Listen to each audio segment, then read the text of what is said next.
USA and Canada, South America, Asia Pacific, Middle East and North African regions.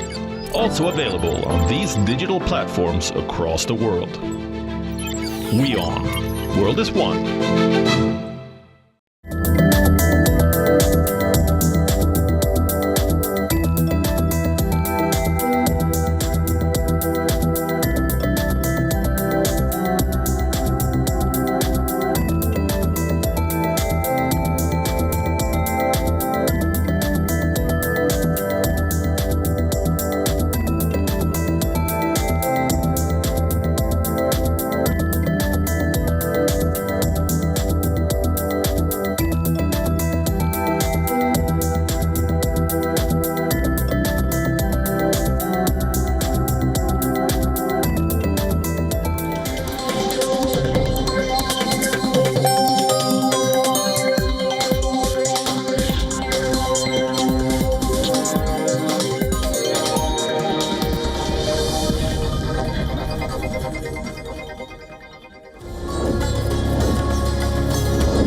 Hello, you're watching Race to Power, your primetime stop of the day's biggest political stories. I'm Shreya Upadhyay. With me is Eric Njoka.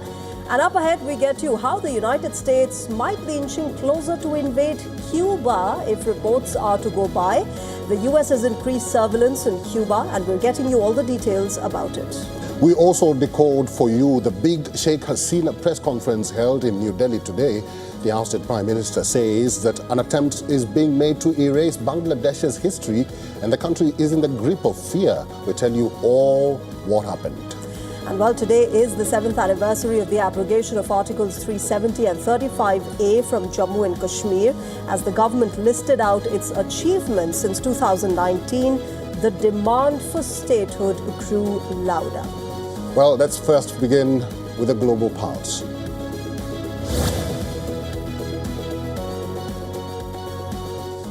Will the United States take military action against Cuba? Well, the United States has increased its spying capabilities in Cuba from growing its network of covert agents to sending more surveillance flights around the island as it seeks to pressure the current regime to surrender or fall.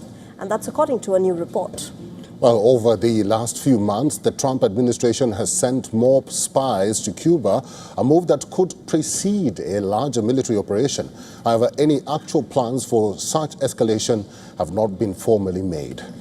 Now, remember, Cuba has been on the brink of crisis since President Donald Trump effectively imposed an oil blockade on the country earlier this year. Without fuel, hospitals are strained for resources, trash has piled up, and residents have been plunged into darkness. We have some very good plans for Cuba. I think, we have to get rid of the regime was very tough, very nasty. The difference is now they don't have money coming in. They had a lot of money coming in from Venezuela. They don't have any money coming. They had oil coming in. They had money coming in. But we're going to take care of Cuba. Mr. President, sir.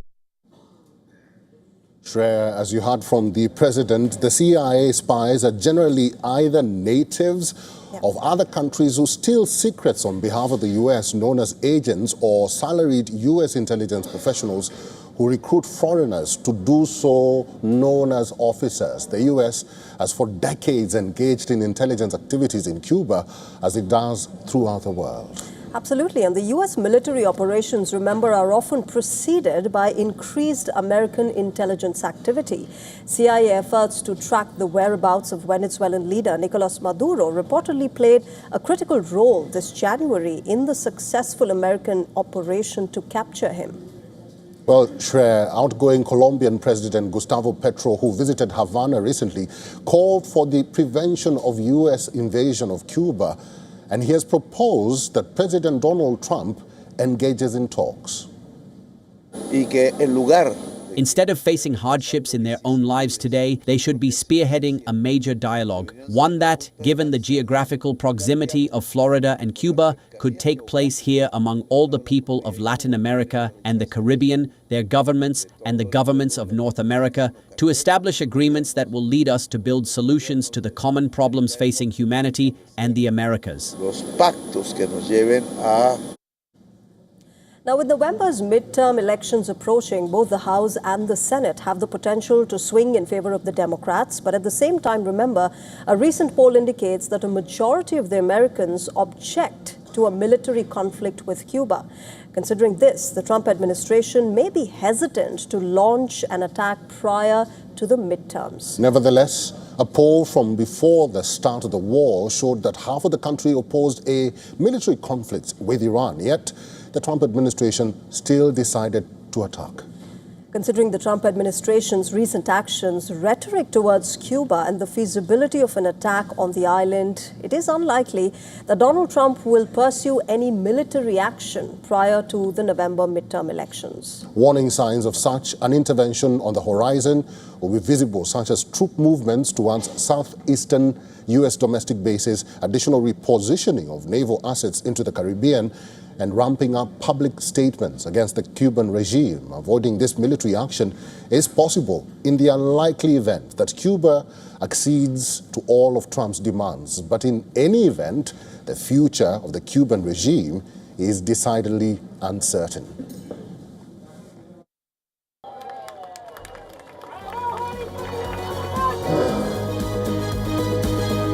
Evan Briscoe is a senior policy director at International Crisis Group. He's now joining us live on the broadcast from United Kingdom. Mr. Evan, thank you very much for making time for us and welcome to the broadcast. What do you think will happen in the near future before the midterm elections happen in the United States? Do you think President Donald Trump will go ahead with his plan to invade, and I put that in quotes, Cuba? Thank you very much for having me on. I think it's difficult to say at this stage, really, whether there is a plan to invade. We just don't know whether the US has got the will to go into Cuba to carry out a strike which may get very bloody and very complicated quite soon. There's no guarantee that they're going to have the same success as they had in Venezuela in January.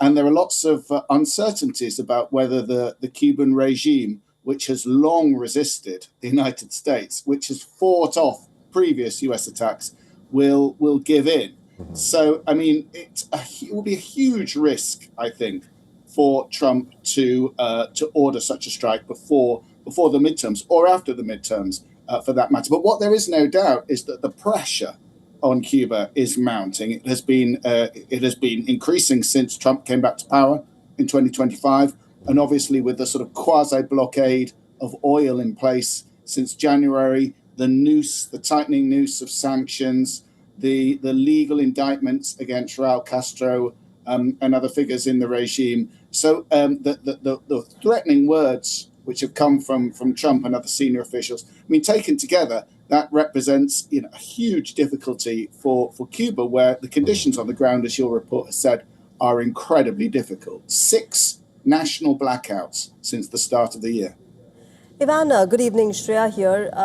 This is what I was coming to next, that, since there are so many domestic challenges that Cubans are facing at the moment, would the communist regime give in to the kind of pressure that is coming in from the Trump administration? And I also want to bring in Marco Rubio into the picture, because this is the man who's being credited for all this pressure and the push towards, reformation within the Cuban government or of the Cuban government from the United States side. And that's the preferred option of the United States. They believe that by putting all this pressure on, making the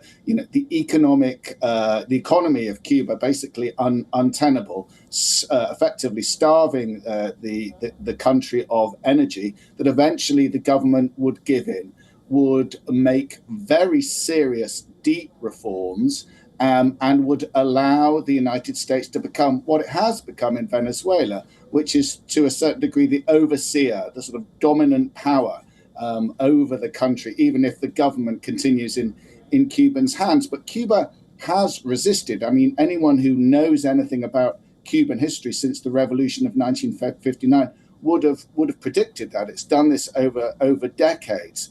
It has made some concessions, it must be said. It has promised to open up parts of its economy. There are negotiations which have been secretly underway between the United States and Cuban representatives. But I think where they're unable to make progress is the question of opening up the political system, Cuba being a single party state under the rule of the Communist Party, and to make those really deep economic reforms, to bring in US investment and to recognize maybe the property rights of those Cubans who had to go into exile after the revolution. Mr. Ivan, very quickly and lastly, with the blackouts in Cuba, do you think there's any hand from the United States, and what could be the ramifications of that?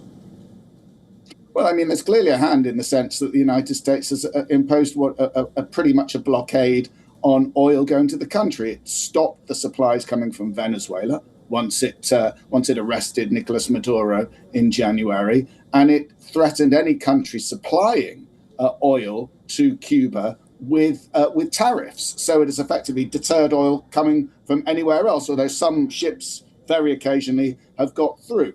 So, I mean, that is the core of the measure. Now, you mentioned Rubio. I mean, Rubio is very interesting because Rubio on one side is the son of Cuban parents who went to leave for the United States. He feels very strongly about this. This has been a theme throughout his political career.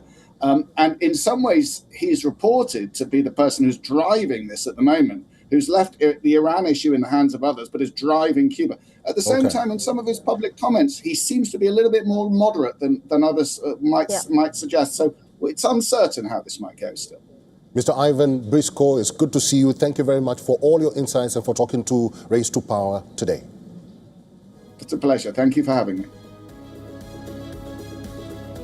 All right, with that, let's talk about the American economy. The U.S. economy is once again at the center of what has been going on. It's a political debate as inflation remains above the Federal Reserve's target and growth shows mixed signals. The Trump administration insists that it's the golden age for America. But remember, critics question the lack of a clear roadmap to bring prices down. Treasury Secretary Scott Bessent argues that the administration's broader economic agenda, including tariffs, tax policies, and deregulation, will eventually deliver stronger growth and lower inflation. But critics say inflation remains above the Fed's 2% target, while uncertainty over interest rates and trade policies continues to weigh on businesses and financial markets. Well, while the administration points to growth, investment and job creation as signs of progress, economists warn that tariffs and policy uncertainty could add pressure on prices. In fact, American consumers still face higher costs for everyday essentials. While overall inflation has eased from its peak, many households continue to feel the impact of expensive food, housing and services. And that makes inflation one of the biggest political and economic issues ahead.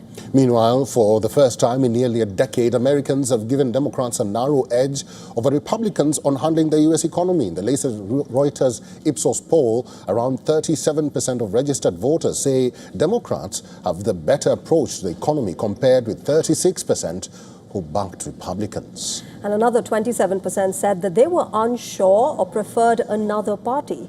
Now, this survey, remember, marks a significant shift as the Republicans had consistently held the advantage on economic issues through Donald Trump's first presidency, Joe Biden's administration, and into Trump's second term. In fact, the poll also shows that President Donald Trump's approval rating has been slipping to 35%, which is down from 37% in the previous Reuters Ipsos survey and close to the lowest level of his current term. Since the U.S.-Israeli strikes on Iran and the conflict that followed, U.S. gasoline prices have climbed more than 25%, with Americans paying over $1 more per gallon on average. Analysts say concerns over inflation and higher fuel costs have weakened the Republican Party's traditional advantage on economic management. The survey also points to a changing political landscape ahead of the November midterm polls. If congressional elections were to be held today, 42% of registered voters say they would support Democratic candidates, compared with 37% for Republicans. Independents favored Democrats by a 12-point margin. While the poll reflects national sentiment, the outcome will ultimately depend on competitive races. The Reuters Ipsos poll surveyed over 4,500 US adults and has a margin of error of plus or minus 2 percentage points.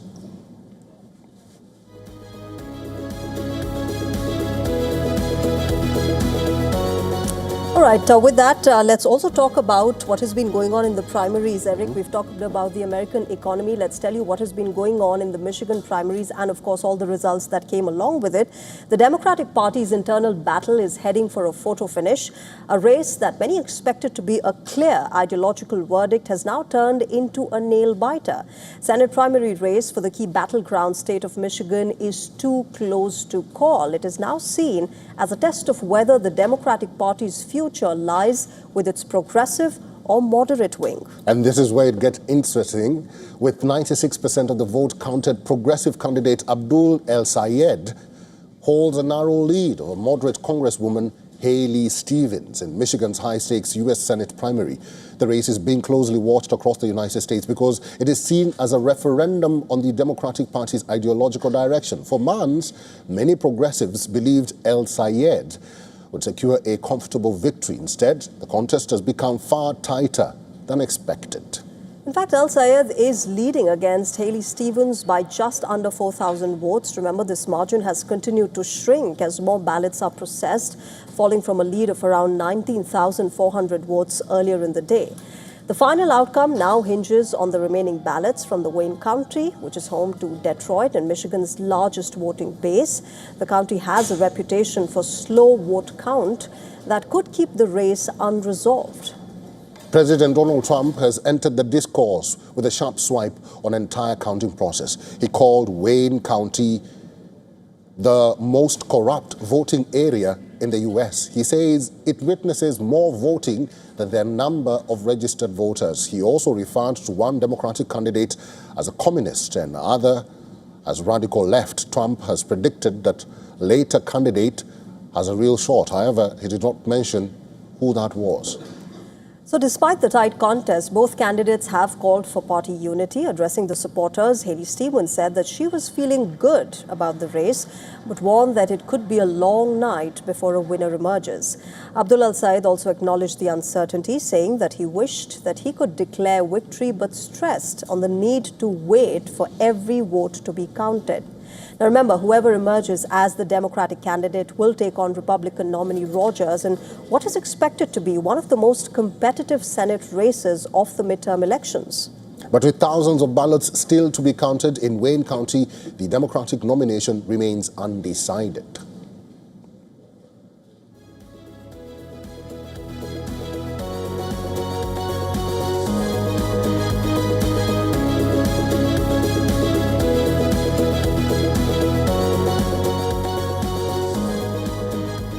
Well, Shreya, it has been an interesting turnaround in the midterm elections in Michigan. Let's just listen in to our correspondent, Susan Teherani. She has sent us this report from New York. Michigan's primary is shaping up as one of the clearest indicators yet of where both major parties are heading into the 2026 midterms. On the Democratic side, the closely fought Senate primary has exposed the deep divide between the party's progressive wing and the more moderate establishment, with the outcome likely to influence campaigning strategies well beyond this battleground state. On the Republican side, Donald Trump's influence remains a powerful force, with his endorsements continuing to carry significant weight. The focus now shifts to November, where Michigan's open Senate seat is expected to become one of the most expensive and closely watched races in the country, with control of the U.S. Senate potentially hanging in the balance. Susan Teherani reporting from New York for WION World is One. Well, moving on, conventionally, elections are considered a country's internal affair, but this notion is changing rapidly, especially in Latin America, where, remember, political ideologies are guiding bilateral ties. US President Trump's policy of openly backing right-wing parties has now added a new political dimension in elections across Latin America. The latest case in point is Brazil, where President Lula da Silva and former President Jair Bolsonaro's son are locked in a feisty electoral contest. With over 2 months to go before the election day, a diplomatic row has erupted between Brazil, Argentina and the US. Washington has revoked the visa of Brazil's ambassador. According to reports, Trump wants Brazil to approve his nominee to be the next US ambassador in Brasilia. But the country's President Lula da Silva has refused to buy this argument. In a statement, Lula said that the decision is motivated by ideological reasons and called it a deliberate escalation of hostile measures against Brazil. The latest escalation, remember, comes after Brazil denied visas for 2 American officials who sought to meet with election authorities. Reports suggest that the risk of political exploitation could have been the reason behind the denial of those visas. However, the US State Department said that officials wanted to visit Brasilia to discuss, quote, election integrity, religious freedom and freedom of expression. The Trump administration maintains cordial ties with Jair Bolsonaro's right-wing political party when a Brazilian court sentenced him for leading a coup plot after his 2022 election defeat. Washington called it a witch hunt and imposed additional tariffs. Now, a similar situation has been unfolding between Brazil and Argentina. Brasilia has asked the Argentine ambassador to leave the country and has downgraded its mission in Argentina to the level of charge d'affaires. The diplomatic row follows a series of remarks made by the Argentine president. During an interview, Javier Milei launched a no-holds-barred attack on Lula. He called him a convicted thief and a corrupt individual. Remember, Lula da Silva did spend 580 days in jail starting April 2018, but his conviction was later overturned on procedural grounds. Javier Milei made similar remarks during a speech in Brazil, where he was attending an event hosted by Lula's rival candidate, Flavio Bolsonaro. Milei has endorsed Flavio along with Israeli Prime Minister Benjamin Netanyahu. Despite global endorsements, Flavio Bolsonaro's electoral prospects are not looking right. According to a latest assessment by the Quest poll, Lula is leading Brazil's presidential race with 39% votes. Flavio is trailing on the second position with 30%, who has very little time left to bridge that gap. That's right. And so the first presidential debate, remember, is scheduled for the 16th of August when Flavio Bolsonaro and Lula da Silva will come face to face. The second debate will take place a month later on the 14th of September. The presidential elections are scheduled on the 4th of October this year. And if no candidate wins an outright majority, frontrunners will clash in the runoff election on the 25th of October. The victorious candidate will take oath as Brazil's president on the 5th of January next year. Now remember, Brazil's race to power is shaped by geopolitical pressure, domestic issues and ideological differences. Flavio Bolsonaro is in the fray to carry forward his father's legacy, and Lula da Silva is hoping for a victory amid pressure from Argentina and the United States. The stage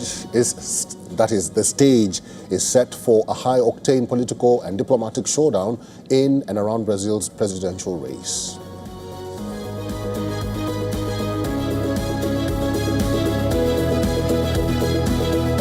From Latin America, let's move on to West Africa. The West African nation of Nigeria is surrounded by several security challenges. Boko Haram and Islamic State are getting stronger in the northeast. Several provinces are facing sporadic kidnappings, and bandits are mounting challenges in the northwest. That's right. The continuous worsening security landscape is testing the country's military capacity. Amid the mounting challenges, Nigeria's President Bola Tinubu has announced major salary hikes for men in uniform. The decision will directly benefit the country's 250,000 military personnel. The move is part of Nigeria's efforts to improve troop welfare and strengthen operational effectiveness. Under the revised pay structure, officers above colonel rank will receive 30% pay hike. From colonel to warrant officer ranks will receive 50% increased salary. That's right. So the lower ranks from private to staff sergeant will get the highest, which is 80% salary hike. This revised structure will elevate the yearly military payroll budget to 924 billion naira, which is nearly $678.68 million.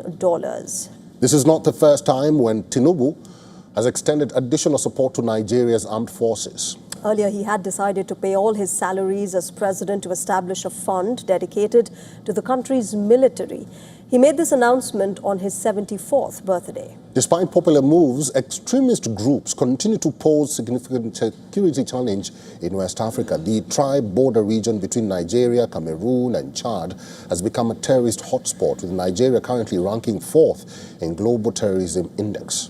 In fact, the country is also making strides to expand regional military cooperation, modernize its military and joint operations to counter threat of terrorism. The country acquired Super Tucano light attack aircraft from the United States in 2021. Then in 2025, Swift Air Support helped Nigerian forces defend the garrison town of Damboa from an Islamic State onslaught. Most recently, the United States and Nigerian forces carried out an operation in northeastern Nigeria to eliminate Abu Bilal al-Minuki, who was a senior leader of the Islamic State terror group described by the US as the most active terrorist in the world. The operation took place in the Lake Chad Basin, which is a volatile region spanning Nigeria, Niger, Chad and Cameroon. It has long been considered a hotbed of terror activity. With pay hike for military personnel, Nigeria's President Tinubu affirmed that his government remains committed to placing military welfare first. He also promised to upgrade defense capabilities with the equipment and tech required to combat security risks facing the country.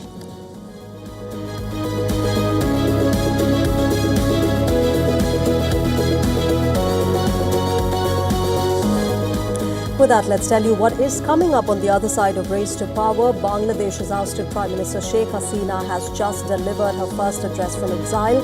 While back home, the government in power has unveiled a memorial for the July 2024 uprising. We will also delve into how Jammu and Kashmir has changed after 7 years of abrogation Article 370. We'll get you all the details from the ground report. Stay with us.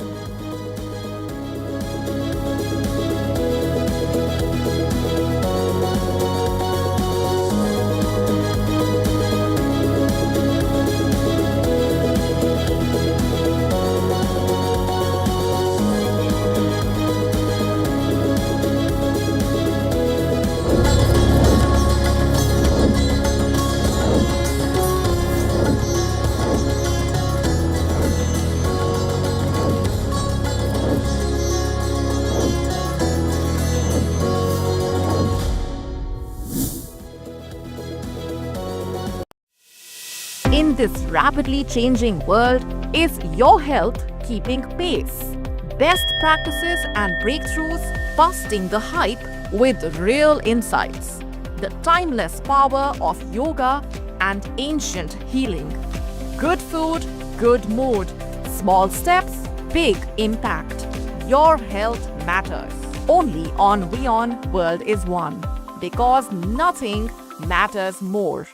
WION, India's global voice, the channel that brings you the biggest stories from across the world through India's lens. Now available in more than 190 countries worldwide. Because we believe that the world is one.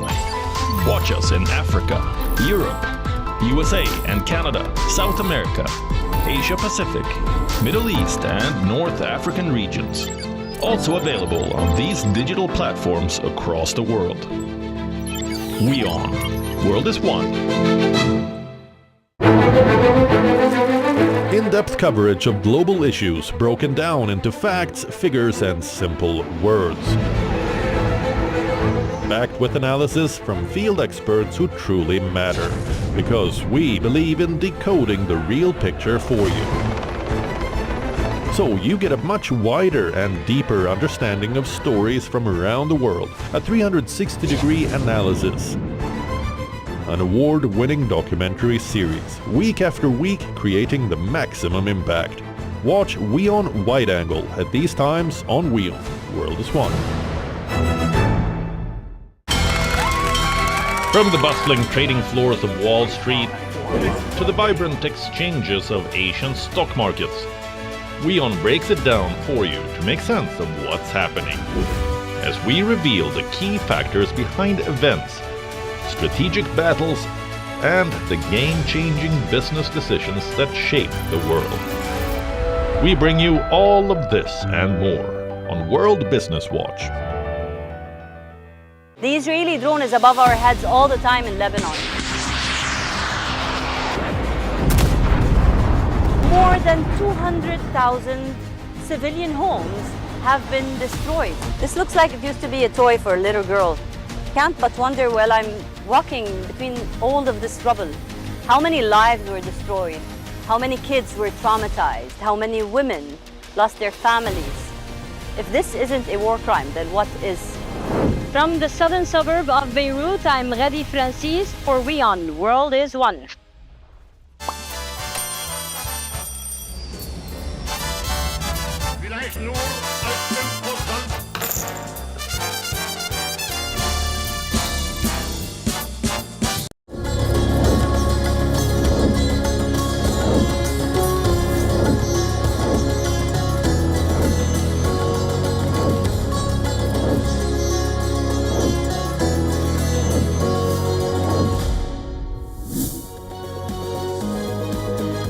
Welcome back. You're watching Race to Power. With that, let's quickly turn our focus to what has been happening in Asia.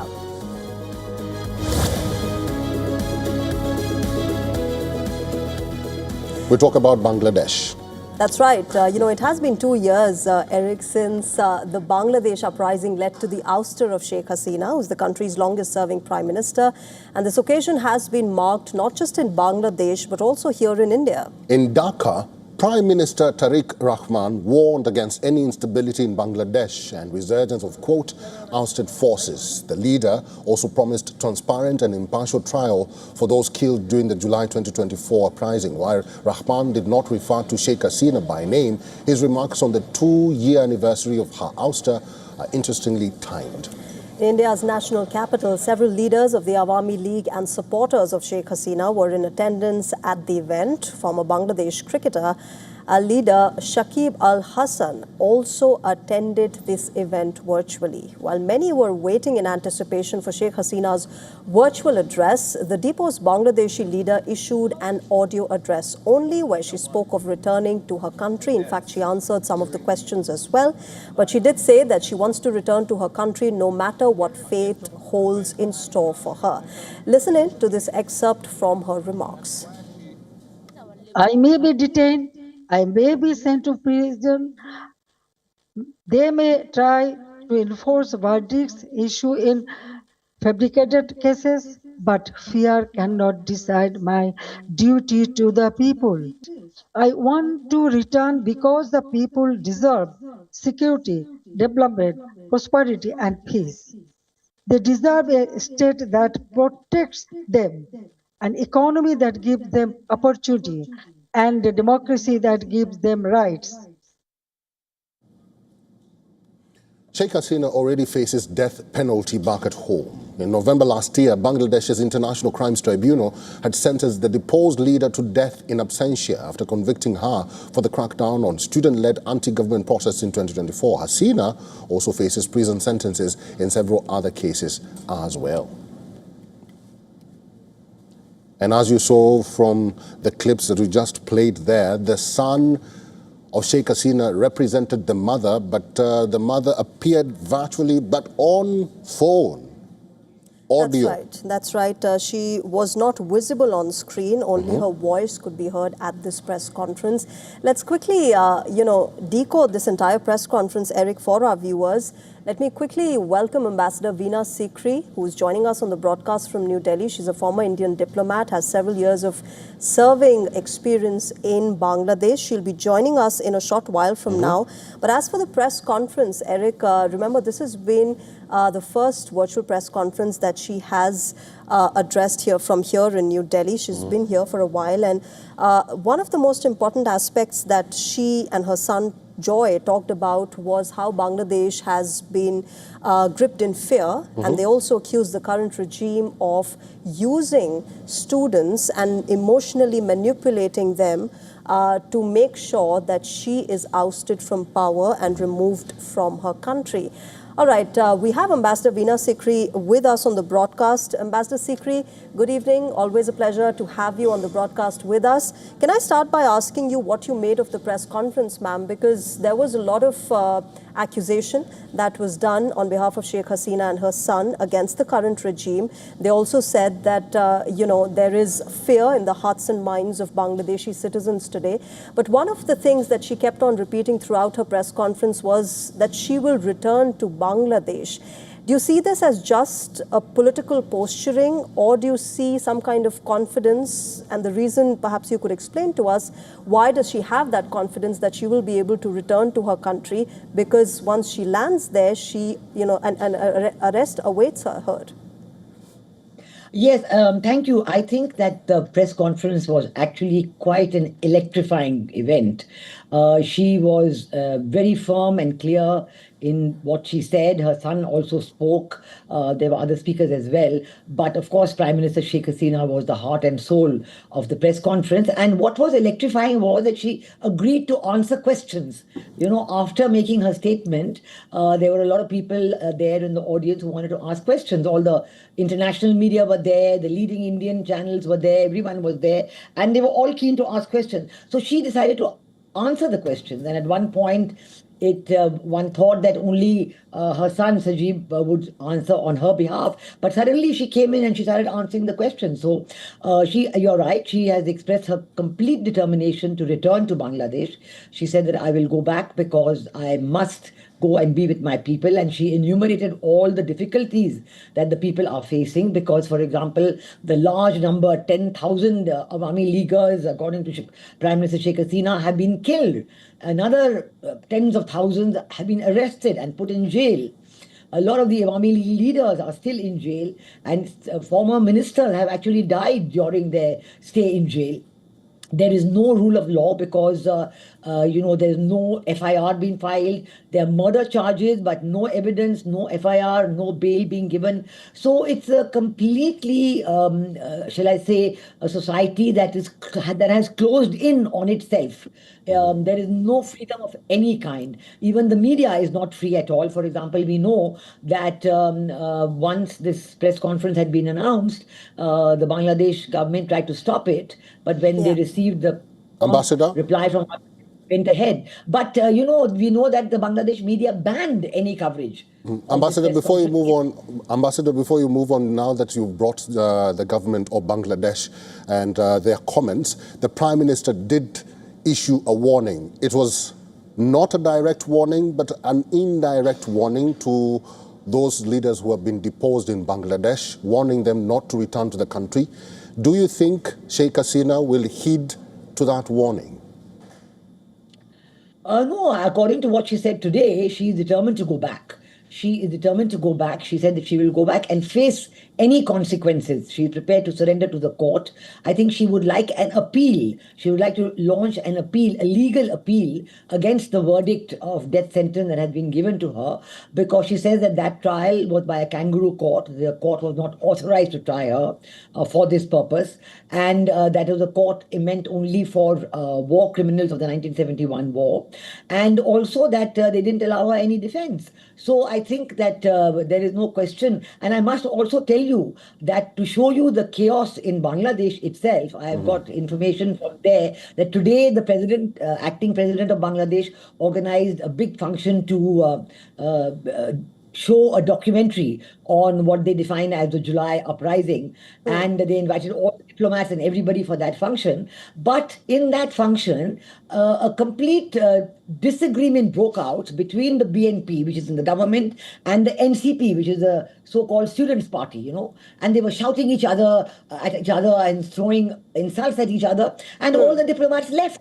They just got up and left. So I'm just trying to say that what is happening within Bangladesh today is a complete anarchic situation. And I'm worried about it because the people of Bangladesh Ambassador Sikri, how much of this chaos and anarchy can be attributed to the ISI? Because both Sheikh Hasina and her son did say that ISI is now deeply involved in Bangladesh's affairs, and that not just Bangladesh, but India should be concerned as well. They also said that Bangladesh is becoming another Pakistan.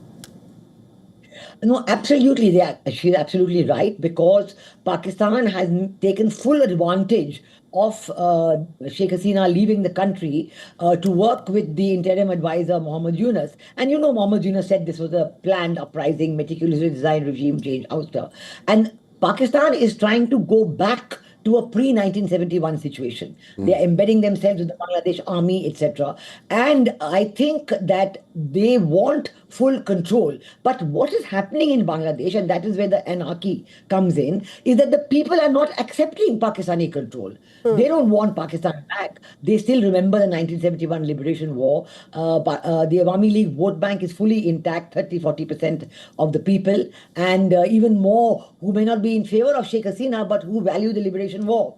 So those people are not going to quietly accept a rule by Jamaat-e-Islami or by Pakistan or by anybody who doesn't value the Liberation War. Okay. Now, today, for example, in Bangladesh, the Prime Minister of Bangladesh has inaugurated a museum dedicated to the July uprising. But that is really sarcastic, because it was not an uprising. It was a regime change operation.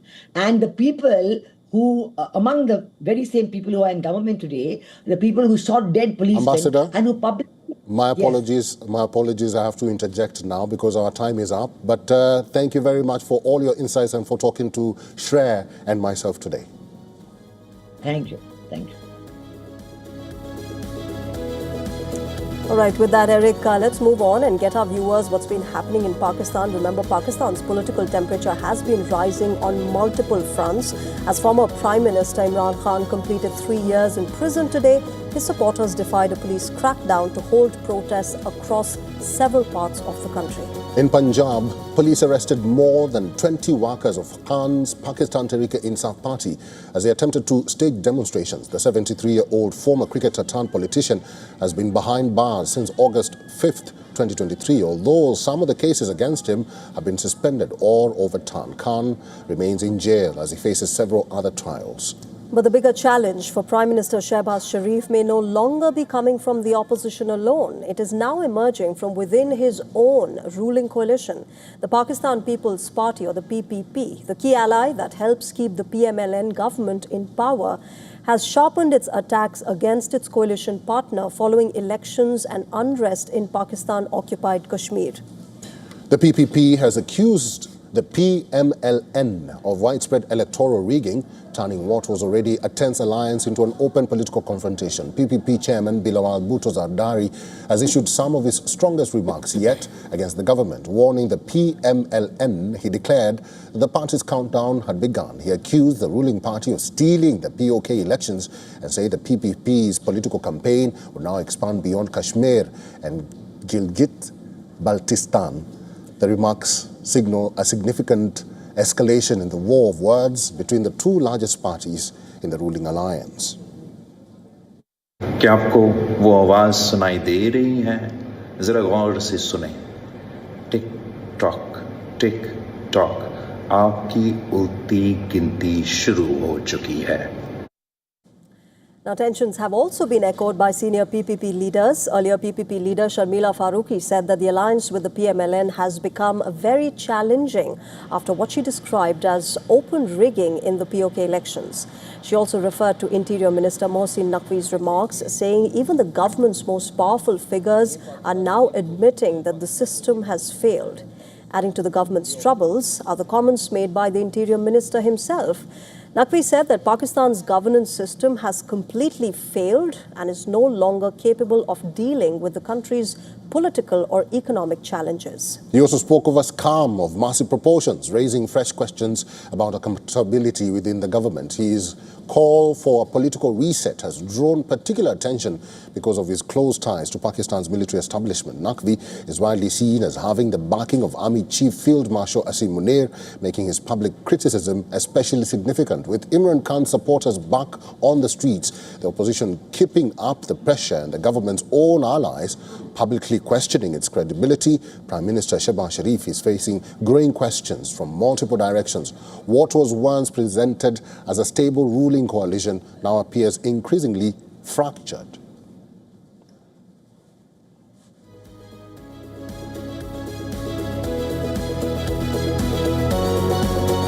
Tensions are simmering in East Asia between Japan, North Korea and China. This, remember, after Japan for the first time test-fired a US Tomahawk cruise missile in a shift away from its pacifist status post-World War II. Well, the missile was launched from Japan's Chokai warship in the Pacific Ocean during a live fire exercise. Images released by Japan's military showed the Tomahawk roaring out of the warship. The US-made missile can strike targets nearly 1,600 kilometers away with high precision, giving Tokyo a powerful new long-range capability. Now, Japan's strategic location that's wedged between China, Russia and North Korea has long made it a hub of American security architecture in the Indo-Pacific. It hosts approximately 120 active US military facilities and installations, making it the largest host of American bases and personnel in the world. The heightened military activity by Japan has not gone down well with North Korea. The sister of North Korean leader Kim Jong-un accused Japan of transformation into a war state.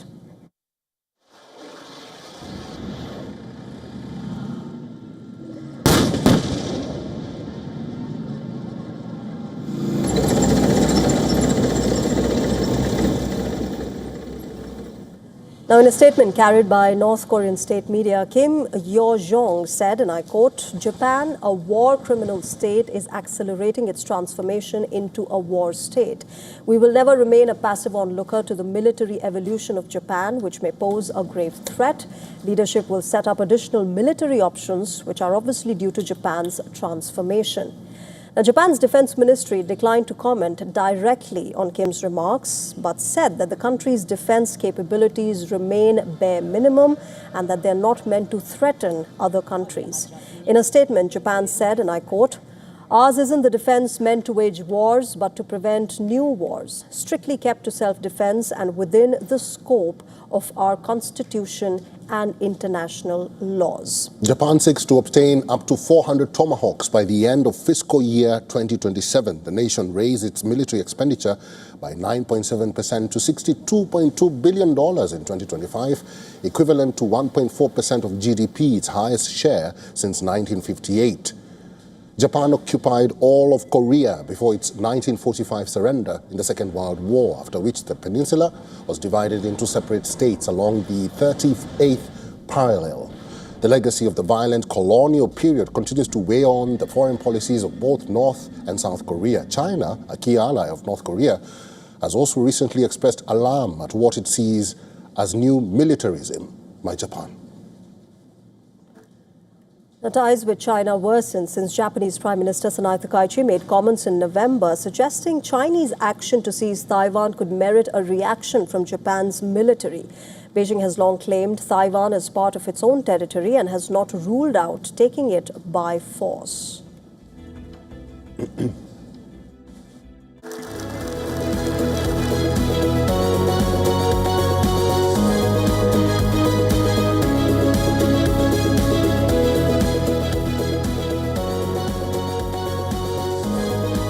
On the 7th anniversary of the revocation of Articles 370 and 35A today, Jammu and Kashmir witnessed heightened security and contrasting political narratives. That's right. Opposition parties observed the day as a black day, while the Bharatiya Janata Party celebrated it as a milestone in the region's transformation. WION senior special correspondent Idris Sloan gets you this report from the Valley. Take a look.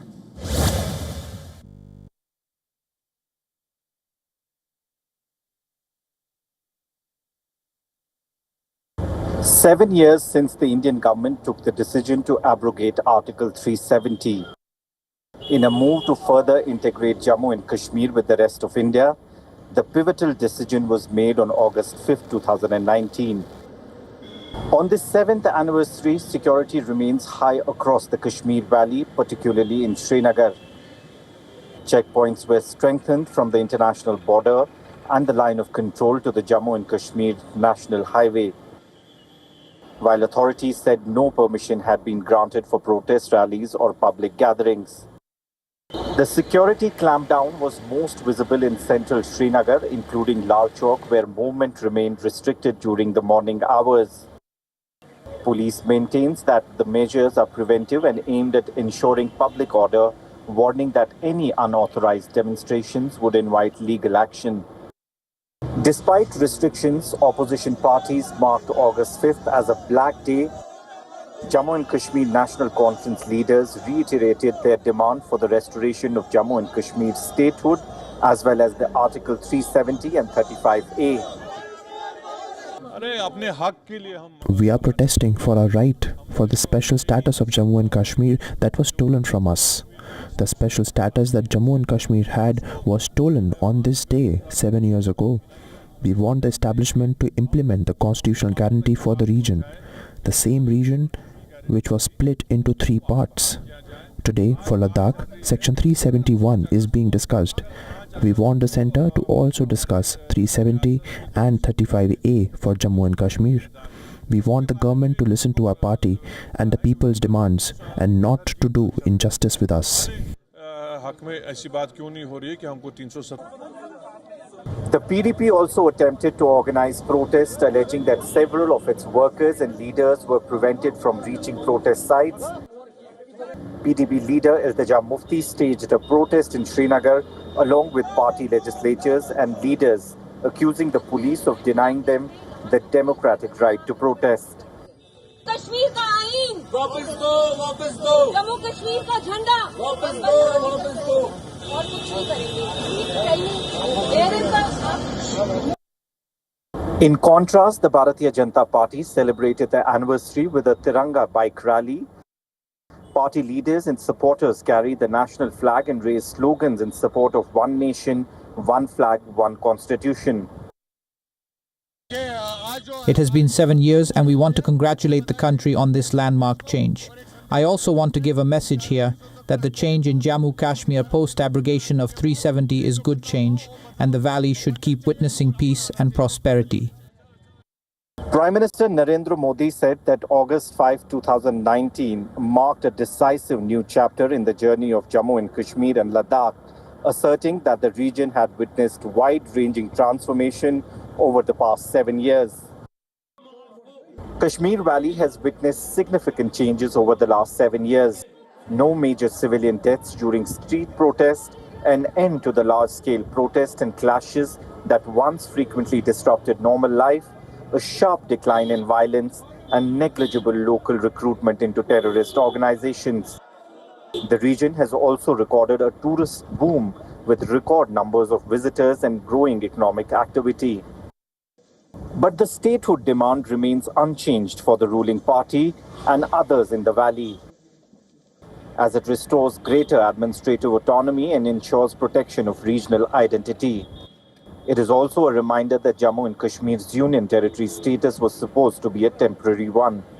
Jammu and Kashmir, especially the Kashmir Valley, what has remarkably changed in the last 7 years is the number of civilian deaths that used to happen every year were about 100, but since 2019 there's been a complete stop on that. There have been no major clashes, no protests taking place across Kashmir Valley as well, which has also put a stop to the incidents where there would be clashes between security forces and the protesters. And on the other hand, if we talk about the tourism, there have been record-breaking number of tourist arrivals in the last 7 years to Kashmir Valley as well. With video journalist Feroz, Idris Lone for WION World is One. Well, the 13th day of monsoon session in India's parliament began once again with protests by opposition parties. Visuals show the day opening with several lawmakers led by Congress leaders protesting inside the parliament complex, holding banners and chanting slogans.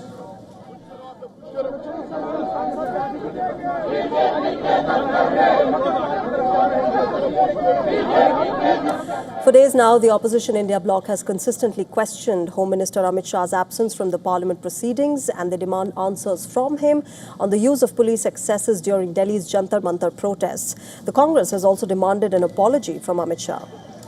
As the day proceeded, Union Parliamentary Affairs Minister Kiren Rijiju met with Lok Sabha leader of opposition Rahul Gandhi. The meeting, which came as a government outreach move to the opposition, was reportedly focused on breaking the stalemate in Parliament. However, the Congress leader remained defiant on the following demands: a statement from Home Minister Amit Shah in Parliament on police excesses and a discussion on alleged Ram Temple donation theft. According to sources, Rijiju raised the government's pending agenda for the session, especially the delimitation bill and the foreign contribution regulation amendment bill. It is being said that the government is contemplating an extension of the ongoing session to table the amended delimitation bill. Another interesting aspect here is that it is Home Minister Amit Shah himself who was the architect of the delimitation bill, but his absence in the monsoon session so far has now become one of the biggest reasons for the opposition's chaos. Linking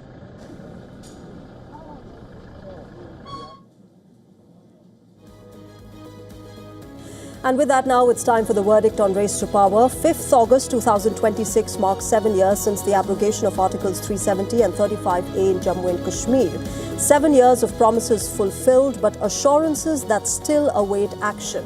The people of Jammu and Kashmir have the right to demand statehood. The government of India must not make this the 7-year itch that leads to a deeper trust deficit. In 2019, J&K was promised national integration, development and statehood. Sure, separatists have been forced out of the conversation, stone pelting has stopped and the ecosystem of provocative speeches at Lal Chowk have halted. Elections have been held as well, and Jammu and Kashmir has not just a chief minister now, but new grassroots leaders who will shape the political discourse. But that is not enough for a region which was promised development and statehood. Today, the unemployment rate in Jammu and Kashmir stands at 6.7%, which is much higher than the national average of 3.5%. Crowd management has not been learnt yet. Traffic in the capital, Srinagar, is increasingly becoming a challenge. Education still needs improvement. And Kashmiri Pandits who were forced out of their homes due to their religion haven't returned as widely as the government expected. In 2019, the government had promised in the Supreme Court that the Union Territory status is temporary. It must walk the talk now and ensure that the region does not suffer due to the constitutional powers being divided between the LG and the Chief Minister. Otherwise, the light of 2019 will be dimmed by the disappointment of citizens.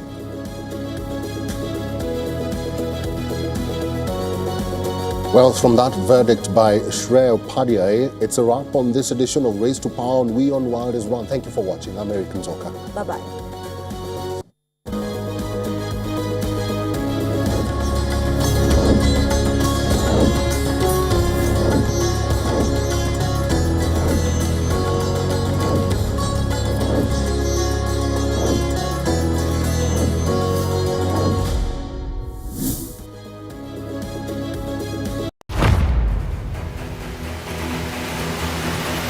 Get the latest updates,